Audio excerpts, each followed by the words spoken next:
অভ্যুত্থানের পরে আমরা বলেছিলাম বাংলাদেশ রাষ্ট্রটাকে পরিবর্তন করতে হবে। এই রাষ্ট্রটা যেই সিস্টেমে চলে সেই সিস্টেমটা পরিবর্তন করতে হবে।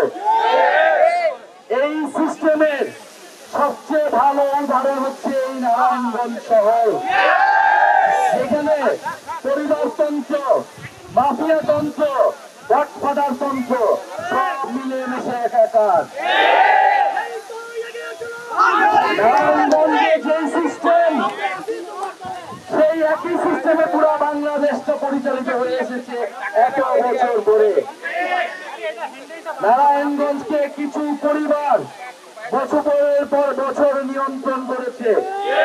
নারায়ণগঞ্জের ব্যবসা, অর্থনীতি, রাজনীতি সবকিছু, এবং এই নিয়ন্ত্রণের করতে গিয়ে তারা দখলদারিত্ব করেছে, চাঁদাবাজি করেছে, খুন করেছে, সন্ত্রাস কায়েম করেছে এবং জনগণের অধিকার হরণ করেছে। প্রিয় সংগ্রামী নারায়ণগঞ্জবাসী, আমরা বলেছি যে এই মাফিয়া সিস্টেমের সাথে আমরা খেলবো না, এই পুরনো খেলায় আমরা অংশগ্রহণ করব না। এই পুরনো খেলার বিরুদ্ধেই গণঅভ্যুত্থান হয়েছে, আমরা রক্ত দিয়েছি, ফলে খেলার নিয়ম বদলাইতে হবে। কিন্তু আমরা জানি খেলার নিয়ম এখনো বদলায় নাই। নারায়ণগঞ্জে খেলা বন্ধ হয় নাই। যদি খেলা বন্ধ না হয়, আরেকটা গণঅভ্যুত্থানের জন্য প্রস্তুতি নেয়। সংগ্রামী নারায়ণগঞ্জবাসী, গতকাল রাতে জুলাই পদযাত্রার তরুণ আগুন জ্বালিয়ে দেওয়া হয়েছে। সন্ত্রাসীরা রাতের আধারে এসে এই পদযাত্রাকে, এই জনস্রোতকে বন্ধ করতে, জন আতঙ্ক তৈরি করতে অগ্নিসংযোগ ঘটিয়েছে। সংগ্রামী নারায়ণগঞ্জবাসী, গণ অভ্যুত্থানের পরও আমরা জানি নারায়ণগঞ্জে কতগুলো মার্ডার হয়েছে। কেন আইন শৃঙ্খলা এখনো নারায়ণগঞ্জে ঠিক হচ্ছে না? আমরা সরকারের কাছে সেই জবাব চাই। আওয়ামী লীগের সেই যে মাফিয়াতন্ত্র, সেই দখলদারিত্ব, সেই গডফাদার তন্ত্র পুনর্বাসিত হচ্ছে। আওয়ামী লীগের ব্যবসাগুলো পুনর্বাসিত হচ্ছে নারায়ণগঞ্জে। আমাদের জুলাইয়ের শহীদ পরিবার, আহত যোদ্ধাদের বাসায় গিয়ে গিয়ে হুমকি দেওয়া হচ্ছে। যারা মামলা করেছেন যে সকল শহীদ পরিবাররা সন্ত্রাসীদের বিরুদ্ধে, সেই পরিবাররা নিরাপত্তাহীনতায় ভুগতেছে। নারায়ণগঞ্জে যে সন্ত্রাসের অভয়ারণ্য তৈরি করা হয়েছিল, আমরা সেই সন্ত্রাসের অভয়ারণ্যকে ভেঙে ফেলব। জাতীয় নাগরিক পার্টির যারা নারী নেত্রী রয়েছে, তাদের বাসায় গিয়ে গিয়ে হুমকি দিচ্ছে সন্ত্রাসীরা। আমরা কি কোনো হুমকিতে ভয় পাই? আমাদের বোনেরা কি ভয় পায়? আমরা কখনো ভয় পেয়েছি? ভয় পাইনি, ভয় পাবো না। সংগ্রামী নারায়ণগঞ্জবাসী, নারায়ণগঞ্জকে পরিবারতন্ত্র, মাফিয়াতন্ত্র, গডফাদার তন্ত্র থেকে মুক্ত করতে হবে। জনতার নারায়ণগঞ্জ গড়ে তুলতে হবে। আমরা জানি নারায়ণগঞ্জ শ্রম, শিল্প এবং সংগ্রামের নগরী। গণ অভ্যুত্থানে আমরা দেখেছি নারায়ণগঞ্জ কিভাবে প্রতিরোধ করে তুলেছিল। নারায়ণগঞ্জ থেকে যাত্রাবাড়ি শনিরাখরা ঢাকার প্রবেশ মুখে কোন সন্ত্রাসী আওয়ামী ফ্যাসিস্টরা ঢুকতে পারেনি। নারায়ণগঞ্জবাসী বুকের রক্ত দিয়ে প্রতিরোধ তৈরি করেছিল, ঢাকাবাসীকে রক্ষা করেছিল।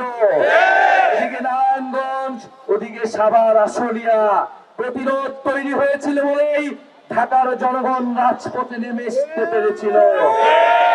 আমরা সেই নারায়ণগঞ্জের ইতিহাসকে শ্রদ্ধা করি। গণ অভ্যুত্থানের ইতিহাসে নারায়ণগঞ্জের নাম স্বর্ণাক্ষরে লেখা থাকবে। এই নারায়ণগঞ্জের মাটিতে 56 জন শহীদ হয়েছে।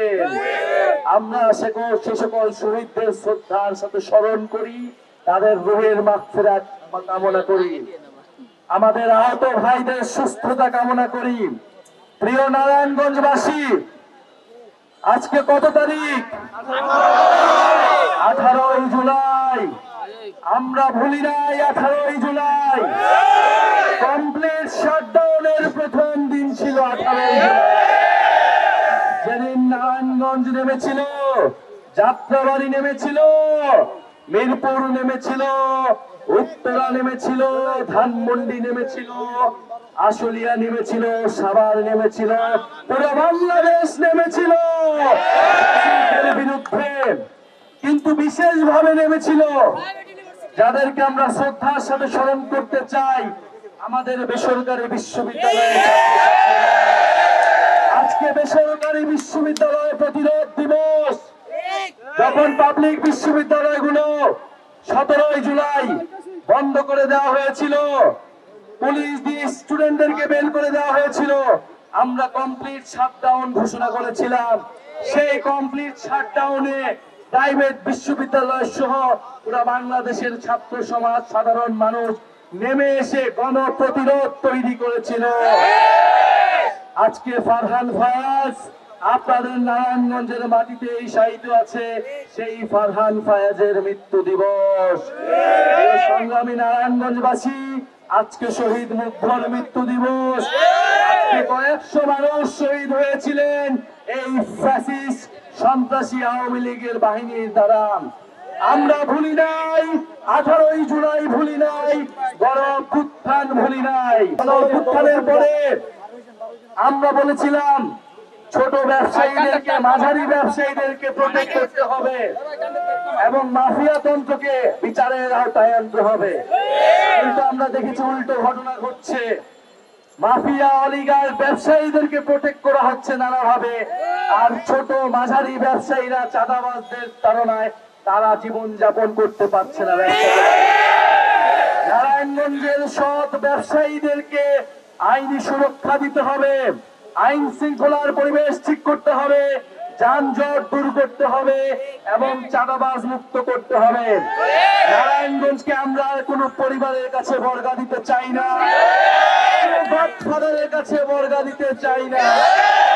সংগ্রামী নারায়ণগঞ্জবাসী, আপনারা জেগে উঠেছিলেন গণ অভ্যুত্থানে, আপনাদেরকে সেই জাগ্রত নারায়ণগঞ্জ সবসময় ধরে রাখতে হবে। আমরা গণ অভ্যুত্থানে যে আকাঙ্ক্ষা নিয়ে নেমেছিলাম, যেই নতুন বন্দোবস্ত, সেই নতুন বন্দোবস্ত প্রতিষ্ঠার জন্য লড়াই করে যেতে হবে। আমরা এই কারণে বলি, আবু সাঈদ মুগ্ধ, আবু সাঈদ মুগ্ধ, শেষ হয়নি যুদ্ধ। এই যুদ্ধ সেদিনই শেষ হবে যেদিন আমরা এই বন্দোবস্তের পরিবর্তন ঘটিয়ে আমরা জনগণের বন্দোবস্ত, গণতান্ত্রিক বন্দোবস্ত প্রতিষ্ঠা করব, জনগণের নারায়ণগঞ্জ প্রতিষ্ঠা করব।